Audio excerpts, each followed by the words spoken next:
one of my regulars.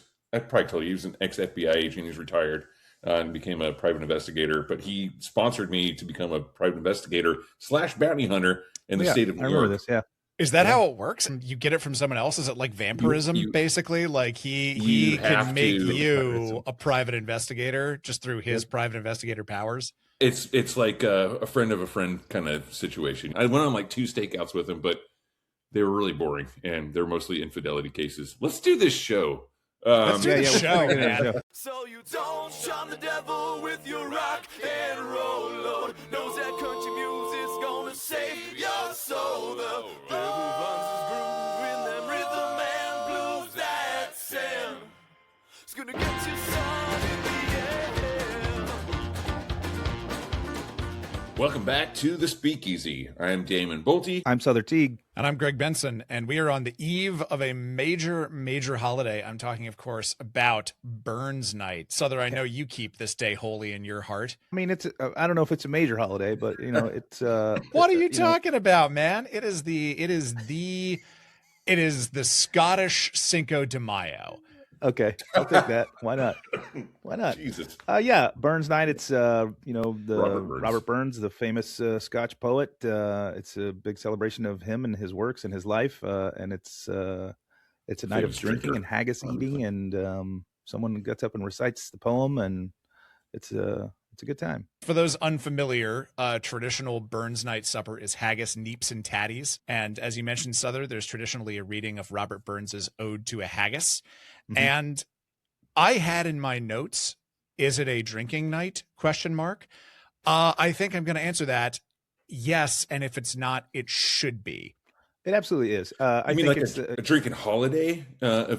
Like 100%. Akin to like St. Patrick's or New Year's Eve, or gotcha. Yeah, Cinco de Mayo, like Arbor Day. I love getting ripped up on Arbor Day, dude. Oh man, fucking love trees. Speaking for the trees. But yeah, it's definitely a drinking night. We're gonna drink plenty of scotch that night, in whatever way you like to take it. Neat rocks in a Rob Roy, maybe, who knows. But I'm Scottish of descent. It's the Bobby Burns cocktail. Yeah, why not? This is certainly a night for some drinking and some merriment, and I think it's also like it's camaraderous in a unique way, right? Like you said the Cinco de Mayo, and I at first I kind of agreed, but now maybe backtracking a little. And no, like Cinco de Mayo is just sort of like debaucherous, and everyone just shows up and gets rowdy. Burns Night, you're kind of all there for the same reason. People kind of dress for the occasion. I'll probably wear a kilt. There's intention. There's a little bit more intention. It's like a professional drinkers drinking holiday. It's not for everyone to just kind of like happen upon. It's like right, and it's also always centered around the meal, right? The meal is a big part of it, right? It's the Burns supper, as you said, haggis with neeps and tatties, and I don't know, like it's supposed to be all about like, of course, the life of Robert Burns, but also the sort of life of the everyman in Scotland at the time, right? Haggis, neeps, and tatties are not upper echelon foods. It's like these are the foods. These are the foods of the common man. They're inexpensive and easy to get a hold of, and prepared lovingly. They're delicious. So I don't know. And then alongside of a glass of whiskey and everybody reciting poetry, you feel gentlemanly. It's a way to elevate your evening, I think. Yeah. When I was in, I think I was still in elementary school. We in Lone Wolf, Oklahoma, our school library had very old and weathered books because we had no money to update anything.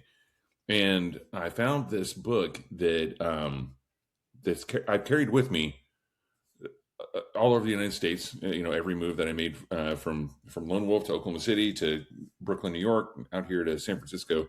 And I have it here in the house somewhere.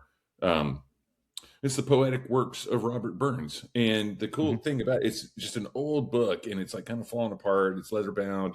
I don't know if I stole it from the library or if I just never returned it or what, but it stayed with me. Is there a meaningful difference between those two things, Damon? Yeah. I mean, well, the school eventually, it's pretty much done now. The actual school, the town is kind of, like I said, it's kind of a ghost town. But I've carried that book with me, and since before I even realized who Robert Burns was, I definitely stole some poetry out of it in English class. I ripped some poems, put my name on them, that kind of thing for assignments. But there's a lot. There's songs, there's poetry, there's prose, there's like, it's really like this, like you said, it is like it's the works of a gentleman that's a deep thinker, and that's kind of what Robert Burns Day or night rather is always been to me, because it's people get dressed up for it. It's kind of one of those things where, like I said before, you have to like kind of be in the know. It's like it's almost like in a weird way, it feels kind of like, sometimes feels like when you go to some of these events, it's almost like a secret society of sorts. It's like, it's an insider kind of thing, and it's just kind of cool, like, to go and kind of celebrate the works of someone who was a thinker in kind of when he would go dark at times, but also he would find the joy in otherwise dark situations as well. I also I think in my high school band, I even ripped some lines from some of his works for songs in my old punk band. And well, that's pretty punk rock right there. Yeah, it's some like 200-year-old Scottish poetry, and I think you've kind of hit the nail on the head there of the thing that I like about it, which is that you do have to be in the know. It's not maybe it's not a casual drinking holiday, and maybe that's what's great about it, because it's very much like it is much like the nation of Scotland, it is not a loud and bombastic place, but it is a place that's very, very proud of itself, deservedly so. Sure. And if you are good to it and you give it a chance, it can really provide some truly life-changing opportunities and experiences for you. So happy Burns Night, everyone. And speaking of people who are in secret societies, I don't know if our guest is in one, but that's kind of the point, isn't it? He is a lifelong musician. He's also the managing partner and head bartender of Little Gem, which is a cocktail bar in Chapel Hill, North Carolina. We got Paul Finn in the studio with us. Paul, good to see you again, man. Thanks for coming back on the show. Hey, it's great to see you guys, and thanks so much for having me back. Glad to be here. Welcome back. Absolutely. Yeah. Yeah, man. You are welcome here anytime. And normally I kick us off here with the first question of the day, but I am going to elect to kick the ball because I'm not a musician and Damon very much is. So Damon, I'm going to let you field this first question, my friend. Go hog wild. Totally. Well, I mean, welcome back, Paul. One of my very favorite people in the industry and otherwise. And so just to give our listeners a little background, Paul's been on the show before. It's been quite some time. I met Paul at a bar called Garage in Austin, Texas. We kept in touch, and he's been on the show a couple times now. And now he is living in Chapel Hill. You went from one music town, Austin, Texas, to Chapel Hill, which is another, that part of North Carolina, or North Kakalaki, if you will, is it's very, very heavy in the music. It's like one of those big musical pockets in the United States, right? And so you've been talking about opening your own spot for quite some time, and you opened Little Gem, and it's been really fun talking with you through the process. You were asking me about glassware, and you were asking me about like what you should name it, and you said Little Gem, and I was like, that's great, man. But it's not a live music venue so much, but it is music inspired. So how does your background in the music industry inform what you've built with this bar? And was that kind of the influence generally going into it? For sure. And thanks for the kind words, Damon. Interestingly, I've been obsessed with music since, I could walk, but initially with Little Gem, and Little Gem was originally going to be called Stardust. And I was kind of looking more in like downtown Durham and downtown Chapel Hill at that point when the concept was called Stardust. Those didn't work out because, just property situations with downtown locations can be kind of hard to nail. Ended up finding this little spot off the beaten path, not in the downtown, like an area where most people are like, I don't even know where that is. I've lived here my whole life and I don't know what you're talking about. And, obviously I've always been obsessed by music, but I didn't like consciously decide that music was going to be a big part of the bar. It just sort of happened. And like one day, like one of my bartenders, Bree, was like, we should really lean into this music thing. Cause like this whole thing is about music, you know? And I was like, it is? And she's like, yeah. And I was like, oh my God, it is, isn't it? Cause like, you know, I just made sure to get my old Technics turntable, brought it to a guy to fix up, and bought a bunch of records. And, you know, I just wanted to be playing LPs all the time. Not only for the fidelity quality, but because like it forces you to listen to a whole side of a record, if not the whole record, totally. rather than song after song. And I like to play older music, you know, like I kind of stopped paying attention to music after the 90s for the most part. That's a little bit of exaggeration, but you know, my stuff, like the 60s and 70s are kind of the sweet spot for me. Sure. And that stuff sounds amazing on vinyl. So like, I just really wanted to dust off my old record collection and like, just play really good music. And like, I go to a lot of live music venues, and in Chapel Hill, it's such a music town. There's a lot of great ones, you know, but I never wanted to own a live music venue. That's a whole other job, you know, like it's a whole other job. Booking talent and everything. It's another full-time plus job. Absolutely. And so, but you know, it just became like, as we're working towards opening, it was like, it became increasingly clear that people were resonating with the music, like just the staff and everything. And then when we opened, you know, every night people come in and they talk about the cocktails and the food, obviously, but they all talk about the music, and they have so many questions, you know, it's pretty cool. Like that people just really are loving that aspect of it, you know? So I'm kind of glad it's kind of worked out that way, because it wasn't necessarily an intention, but it kind of just happened. But I guess it happened just because that's who I am, right? So it just naturally came out. Well, speaking as kind of an outside observer here, if you go into Grand Army, as I know everyone here has, it is very much like stepping inside Damon's head in a lot of ways, which is cool. You know, it's cool to be able to know you that well and then walk into your bar and be like, oh yeah, no, I see the psychological imprints here. So Paul, I want to flip this around on you. Yeah. Would you say Little Gem is kind of the same for you, and that you've woven these two pursuits together into creating this bar? Yeah, I think so. You know, I think that was kind of the aha moment where it was like, you know, me and Damon have talked about this a lot, about like, I felt my whole life having to constantly choose between music and work mostly being restaurants and bars, you know?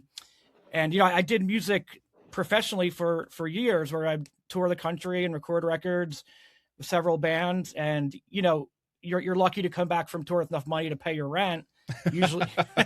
Usually not. Usually you're in the hole. So it's hard. Being a working musician is really hard, you know?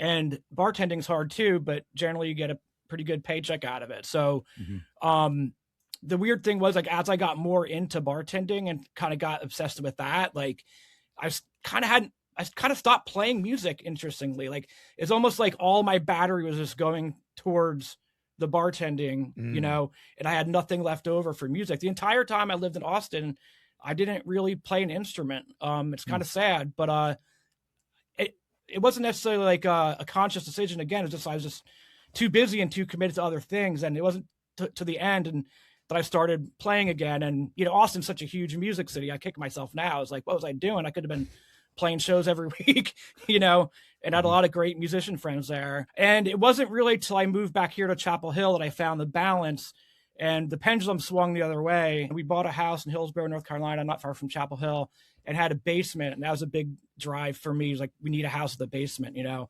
And I turned the basement into a recording studio.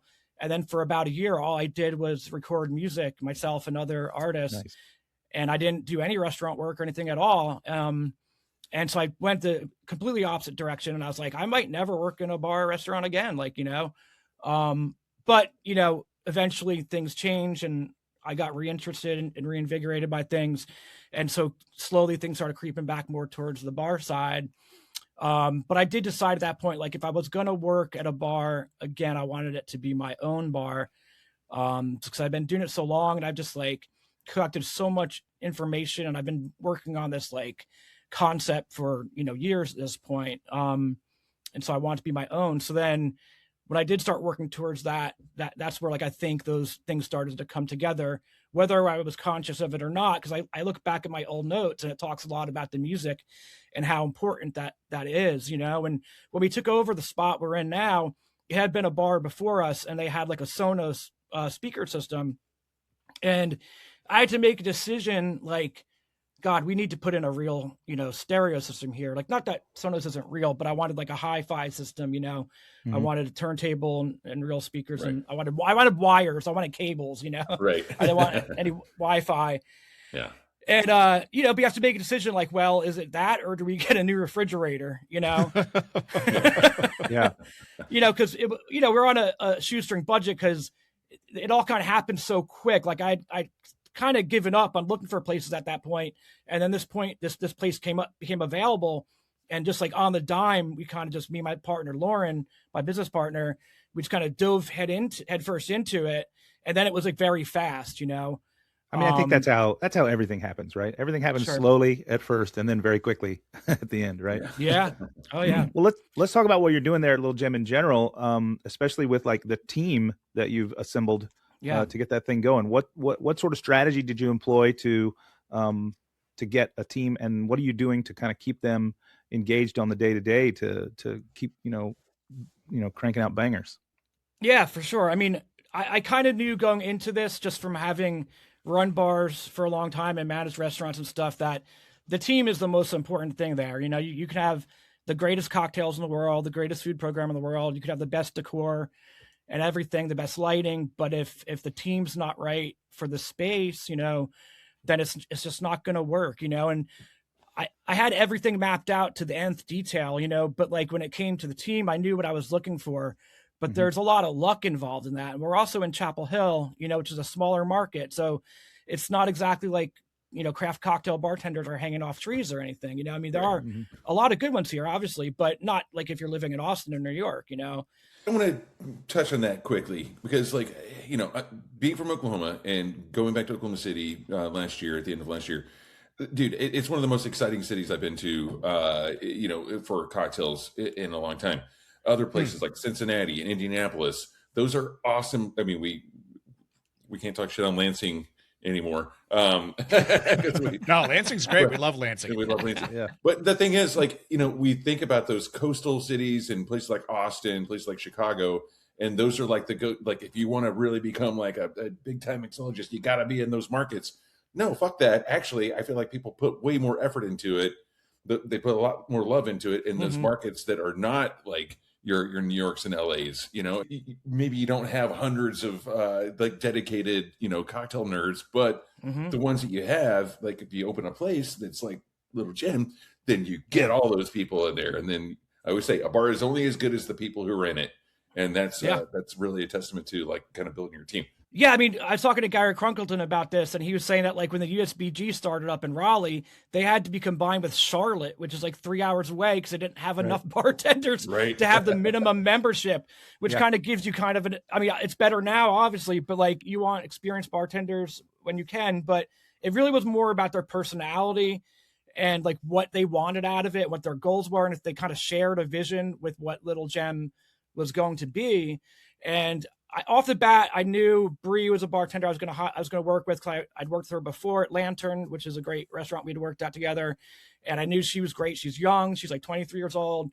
I could be her dad, but I knew she was going to be in it, but she's new to bartending, just a couple of years. So, but I knew I was going to hire her.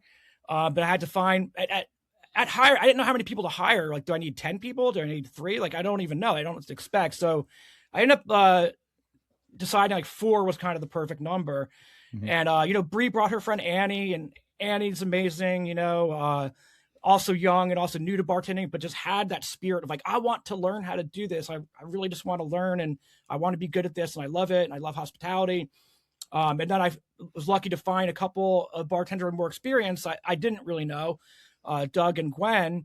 They're a bit older in their 30s, and they've been bartending a long time, and they brought the heavy experience to the package. So I had my 2 sort of like newer bartenders and my 2 experienced bartenders, but I interviewed a lot of people to get to those 4 people.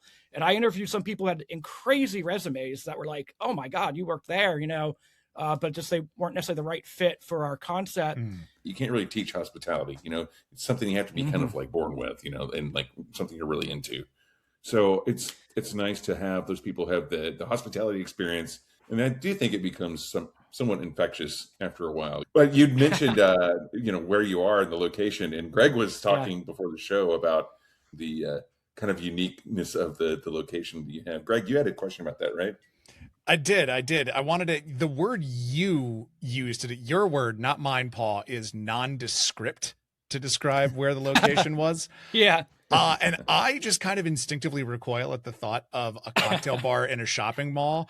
Yeah. But I might be wrong about this. Just this one time I might be wrong about something, because 2 of our 3 guests so far this year have run really dope sounding bars out of strip malls. So what is it like being where you are? And does that location offer certain freedoms that maybe I, as a New Yorker, do not see?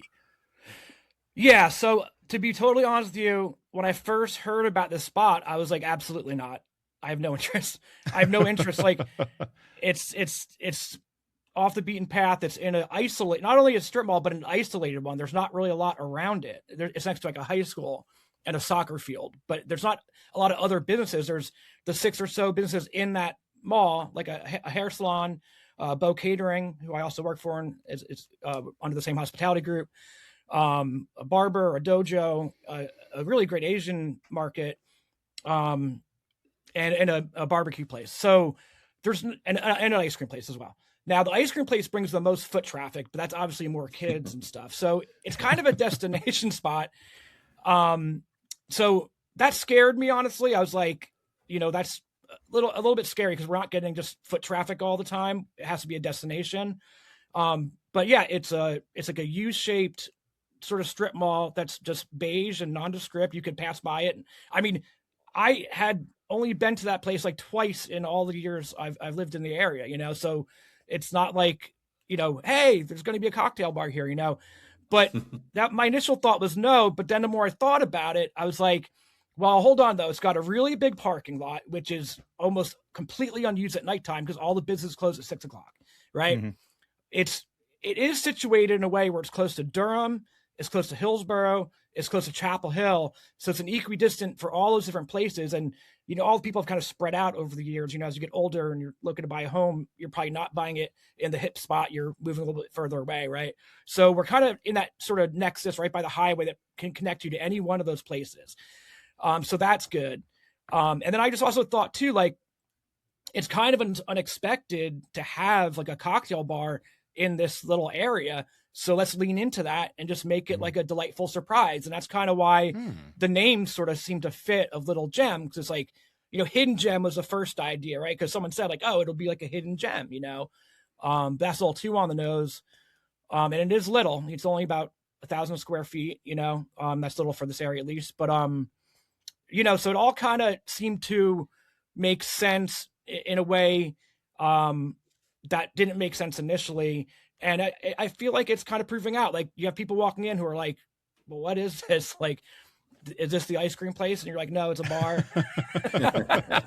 Is this still Jamba Juice? What's going on here? And other people in the neighborhood are psyched about it because they're like, yeah, we really wanted a cocktail bar and this is great, So, and there's some people who are like, oh, this is a little too like stuffy for me. Or it's not stuffy at all, honestly, but like you might have that thought if you walk in and you're just looking at the menu and, we're seating you and giving you table serves and stuff. So, but I think overall people are really reacting well to it and are engaging well. So it's been kind of a nice surprise, for myself as well.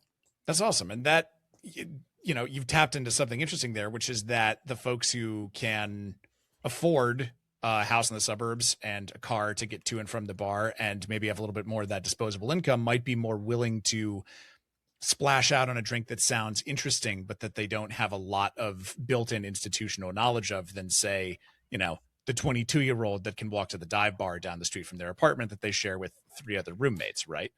Absolutely. And I should mention too, I'm in a very much a university town. So UNC is the big, thing in Chapel Hill, University of North Carolina.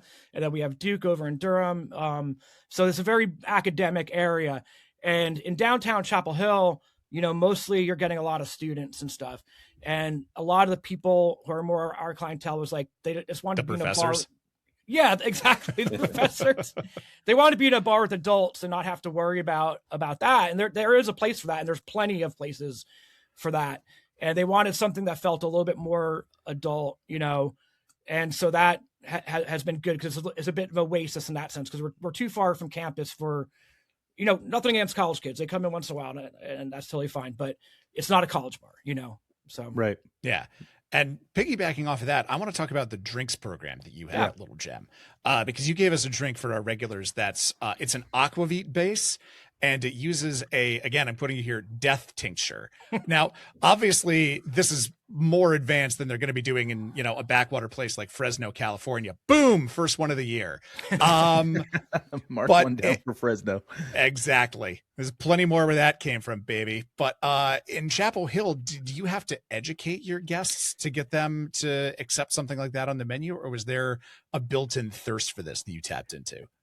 That is a really interesting thing you bring up, because to be honest, the menu's pretty big. There's probably anywhere between 20 to 25 cocktails on there. Relatively big, I would say.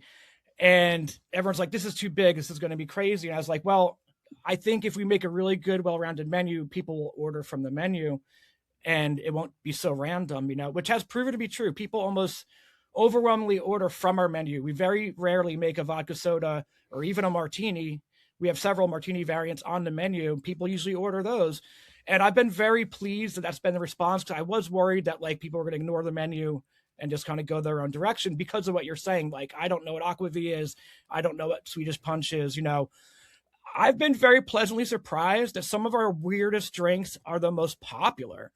And those drinks aren't the cheaper ones either. They're like the $16 drinks, which in Chapel Hill, that's a lot, like $13 is the sweet spot. And there's plenty of those on there, but, the more adventurous drinks that have the higher end spirits, like the one you're talking about, and another one we have called the Ohm's Law, which is Suntory Toki with orgeat and umami bitters, which is, and it's a stirred drink with orgeat, and it's pretty out there, but it's like one of our most popular drinks, and I was just so blown away by that. I've been really happy that people just embraced our menu, and they're not really ordering off menu. So I thought obviously we do our due diligence. We get a lot of questions like, can you explain what this is? Can you explain what it tastes like? And that's where the staff is great, because most of them came to the table already knowing all this stuff.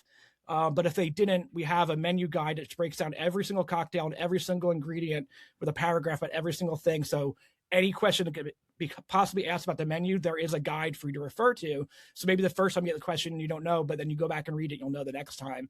But mostly there is a lot of explaining, but not in a way that feels like over explaining. It's more natural and organic, I would say. What is your sort of process for that explaining? I'm always curious the methods that people use to lead these horses to maybe not water, to aquavit.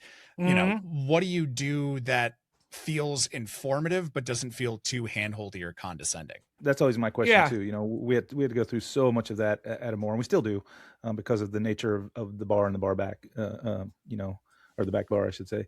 Yeah, honestly, the people are pretty open about it. They're curious and they're adventurous and they want to know about these things. So they're just asking us. They don't seem embarrassed about asking. They're just like, well, what is that? And a lot of times our first thing might be, do you want to taste it? I'll give you a little taste. And we're really very accommodating. We're like, oh, you've never had this before? Let's give you a taste of it before you try the drink to make sure you like this kind of flavor.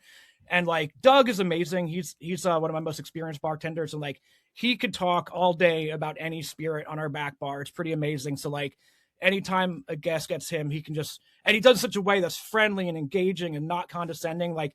We very much talked a lot about how, well, first of all, everyone had to be a people person coming to work here, and they all are. And we talked about how there would be a lot of that stuff. So we had to be educated on what we're selling, and they did their homework with that.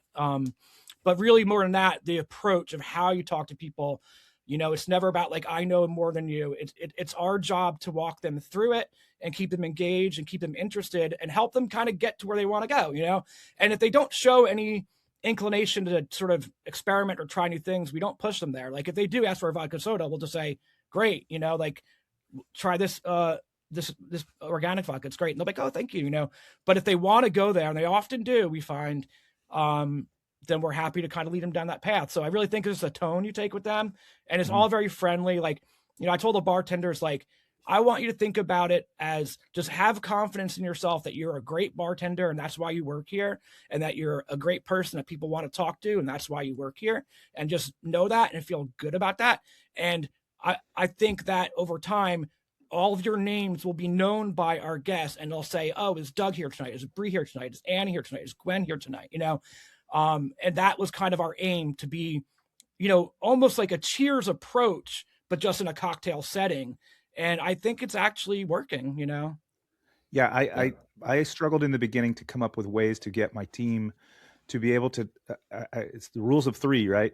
So I would always say, I need you to be able to explain each thing, whatever, pick a bottle off the back bar, pick a drink, and be able to explain each of them in a very, very fast way that's very approachable and relatable, in a way that's a little bit slowed down and more informative, and in a way that is absolutely over the top nerdy.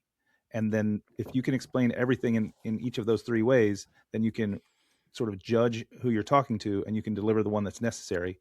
Or frankly, sometimes you have to climb them up the ladder. You have to use the easy one, then the middle one, then go with the nerdy one to get them over the hump. But at the same time, and I just want to bring this up, and I'm deviating from our show notes a little bit here, I do encourage that my team do these things quickly, because the bottom line is it's a small room. Sounds like your room is pretty small too, not as small as mine, but it's a small room, and we need to get that revenue stream started.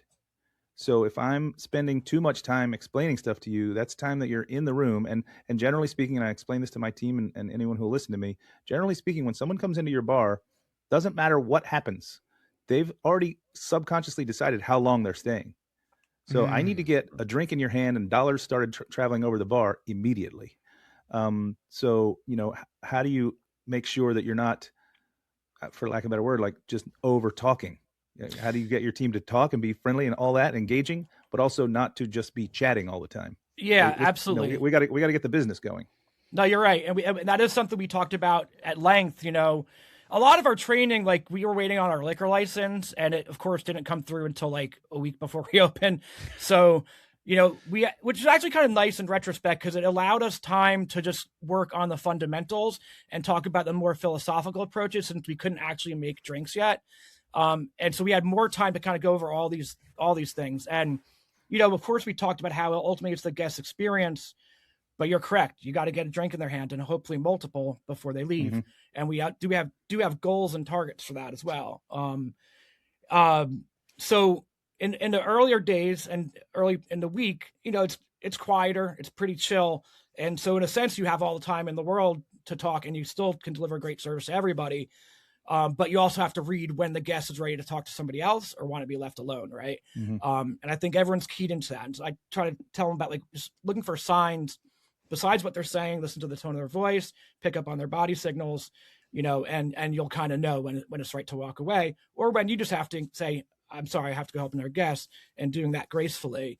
But as we get busier, and each night as we get busier throughout the course of the night, everyone kind of just clicks into that pit pulse, where we're going with the night. So as we get busier, more people coming in, like those conversations get quicker and more succinct. And you're right. Like, I like what you talked about, the 3 different levels of conversation. We have a similar thing where it's more like the short version and the long version. So the short version kicks in, of course, as we're getting filled up and that sort of thing. But it is nice. Like, the more we can engage the guests that they want to be, and generally people sitting at the bar are the ones that want to be engaged on that level, the better. But we may have initially spoiled our guests a little bit, because now that we're getting busier, we can't, like you said, can't spend all of our time, talking to them. I will give you a little technique that I've imbued into all my team. At a Moore, which is very, very small, 240 square feet. We do what I call lean back and address the room, right? If someone leans over the bar and whispers into my ear, "What are bitters?" which is not a short answer. I don't lean in and whisper to them, the long answer.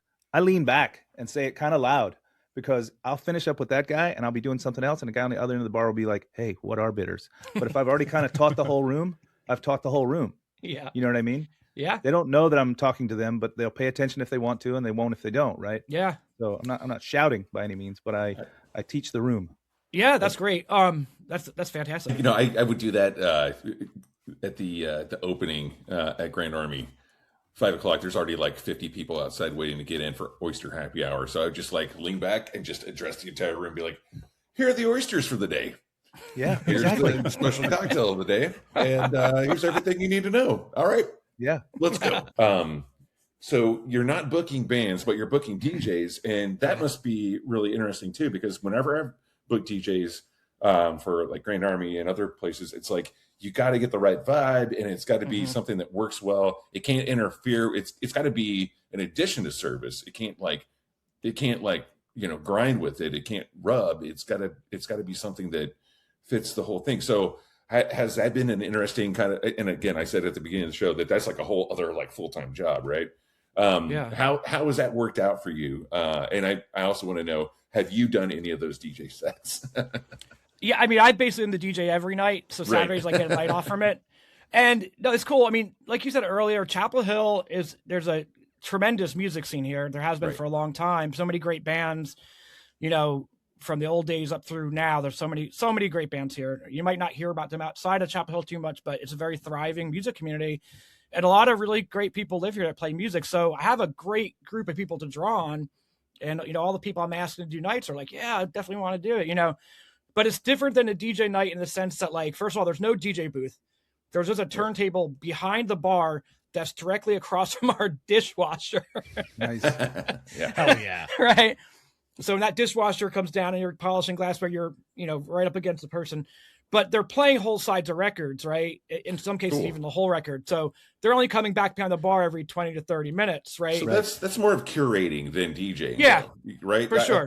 I dig that, man. That's cooler because then, like you said before, like you guys were talking about the long answer and the short answer. It's like, then you actually have the opportunity. The DJ has the opportunity, I would assume, to go talk with guests about the music or answer, questions like, oh man, like, was this the Vertigo Records release of Black Sabbath in 1970, or was this like a later? Totally. And then and they're like, no, it's not the Vertigo one. Please don't steal it because it's worth a shit ton of money. Yeah, no, for sure. And these people are generally, they have amazing record collections. They're the people that like sonically clean their records and stuff like that and have incredible collections. And, people that will bring people out to the bar just based on their name, their pedigree as musicians or artists, which has been great. But you're right that like you have to change it up depending on what's going on. So like it takes about 12 records to get through the 4-hour shift. But I always tell them like, bring more than you think you need because you might have to change your plan on the dime. Like if it's busier than you expect, you might want to not play the slower music and get into upbeat stuff and vice versa. So they'll have a general game plan going into it. And then they might mix it up based on how things are going. And so there's a little bit of malleability to it. But it's interesting because like everyone brings something totally different to it. There's some overlap, like I think almost everyone's brought some soul stuff, which is great. But I think they kind of already know that we play a lot of that at the bar. But everyone kind of brings their own sort of unique perspective to it. So in a way, it is like a performance of their own. And then at the end of the night, they write down their set list on the back of the flyer as if it's like a rock set. And then we save those and frame them and stuff. So that's amazing. I always say a bar is only as good as the people who are in it. And like you set the vibe and you create the culture around it. But also on this, I want to know more about this psychedelic harp.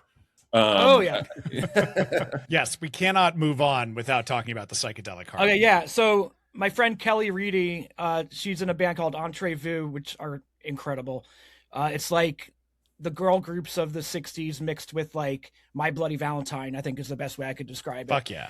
And she's super talented. She's a physicist. She's a professor. She's a physicist. She's a musician. Like she's kind of one of those people that does it all. She has a podcast about odd facts. But she also plays harp, which is pretty incredible because I don't know a lot of people play harp. Yeah. But not only that, but she takes her harp and it's a crazy looking harp. It's kind of like meant for travel. So it's kind of small. It comes apart into different pieces. And she takes that, she plugs it in into like 7 different guitar effects pedals so that all the signals running through these effects. And it's not like over the top where it's like crazy effects, but it's like some echo and delays and fades and stuff. And then she just plays these like ancient harp music pieces on it. Like she was like, I was like, where does this music come from? She's like, oh, from this text from 1029 from Hildegard von Bingen and stuff like that. And I'm like, what? I'm looking at your when Instagram. Hildegard was topping the charts. Yeah, exactly. I'm looking at the So, yeah. your Instagram, and I'm looking at her pedal board because, of course, I'm nerding out. And there's definitely there's an MXR phaser on there, which I was going to say that's probably the first thing I would go if you're going to go psychedelic. You got to have a phaser on there. Yeah. So, Well, that's the way the monks did it in like the 11th century too, right? So you got to be authentic. and it looks like it has her harp has like it looks like it has like LEDs built into it, and it lights up. Dude, It that's does. like It does. it's just like the coolest thing ever.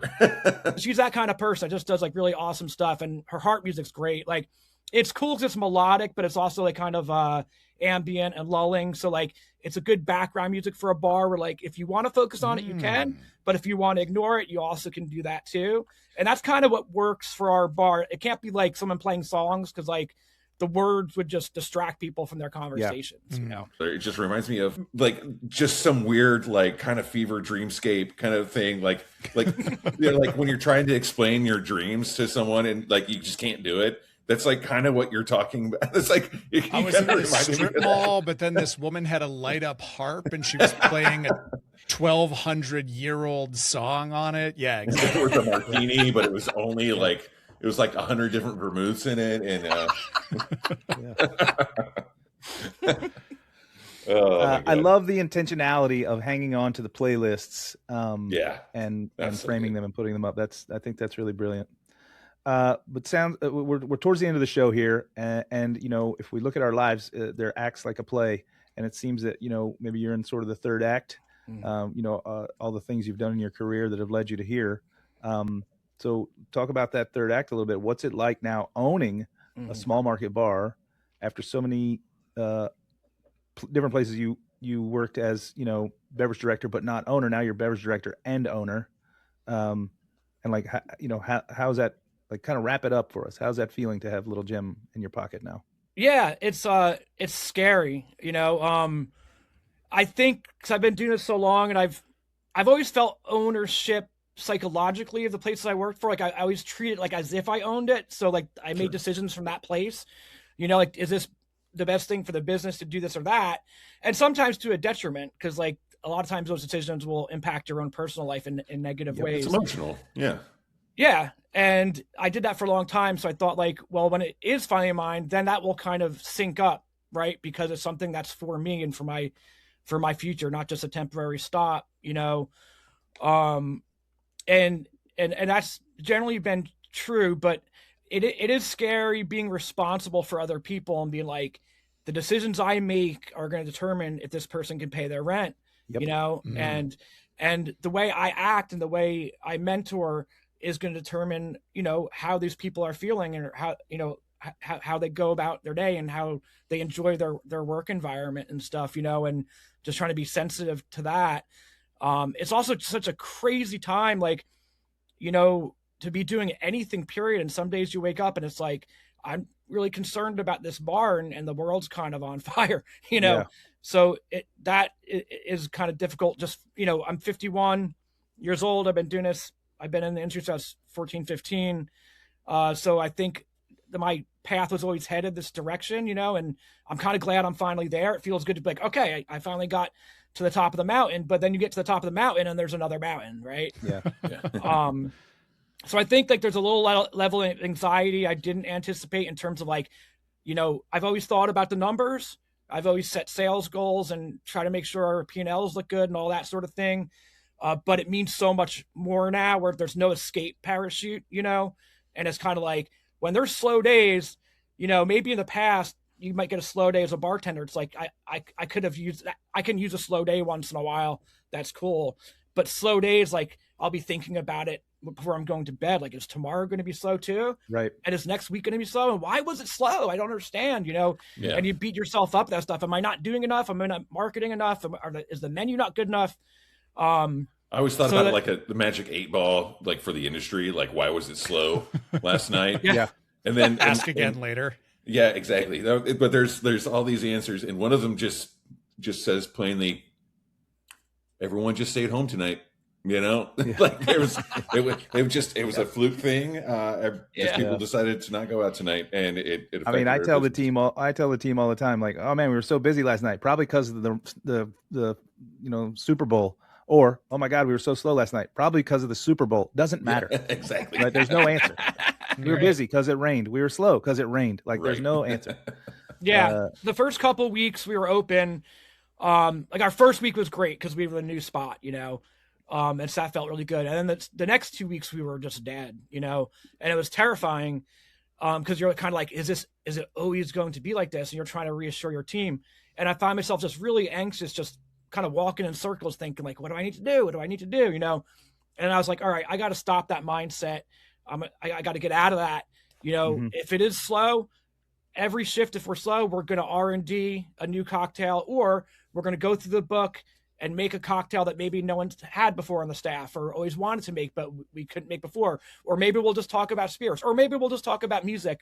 But keeping everyone engaged and keeping them thriving intellectually and psychologically, even whether it's slow or busy, you know, and I just try to put a lot of effort into that and creating like a really nice work environment, and then a really nice environment for the guests to come into and feel welcome and feel comfortable.